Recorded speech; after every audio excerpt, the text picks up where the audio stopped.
Pemirsa, di tengah perlambatan ekonomi, perbankan dituntut memberikan bunga kredit yang makin rendah, namun tetap mempertahankan kesehatan perbankan. Seperti apa saja kinerja industri perbankan? Berikut informasinya. Kita akan memperlihatkan data yang pertama mengenai pertumbuhan kredit selama ini, yaitu kita bisa melihat untuk pertumbuhan kredit perbankan di Juni 2015 hingga Desember 2015 mengalami up and down. Begitu di Juni 2015 9,6%, namun ditutup di Desember 2015 di posisi 10,1%.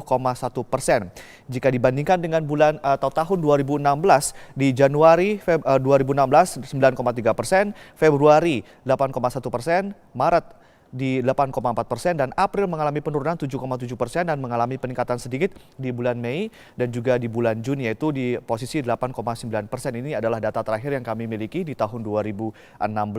Dan berikutnya kita juga akan melihat bagaimana pertumbuhan atau growth dari kredit sektoral atau per sektor, di mana untuk sektor pertumbuhan rumah tangga itu tumbuh 9,11%. Sementara porsi kredit rumah tangga dibandingkan dengan kredit secara keseluruhan adalah 22,65%. Perdagangan besar, pertumbuhan kreditnya 7,9% dan juga mengalami penurunan 4,05%. Di industri pengolahan, pertumbuhan kredit 6,01%, pertanian 20,09%, konstruksi 18,03% dan pertambangan justru mengalami perlambatan 14,47% minus atau negatif.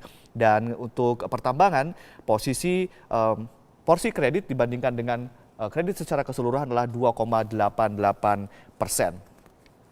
Kita akan melihat juga untuk indikator yang lain, non-performing loan atau NPL, di mana ini NPL gross Juni 2015 2,46% dan di Juni 2016 3,05%. Ini mencoba membandingkan dari tahun ke tahun, di Juni 2016 dibandingkan dengan Juni 2015 atau tahun lalu.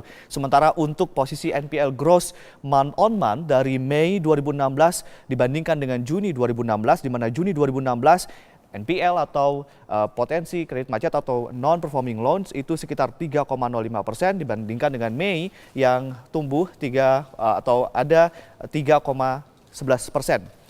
Kita juga ingin melihat bagaimana rasio kecukupan modal perbankan untuk di Juni 2015 dibandingkan dengan Juni 2016.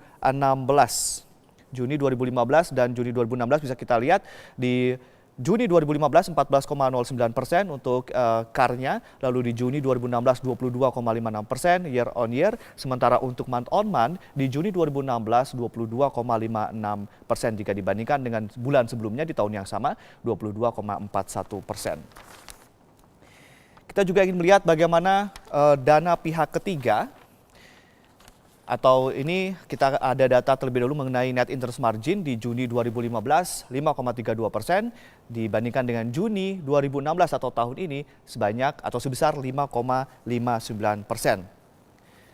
Dan berikutnya adalah dana pihak ketiga atau DPK.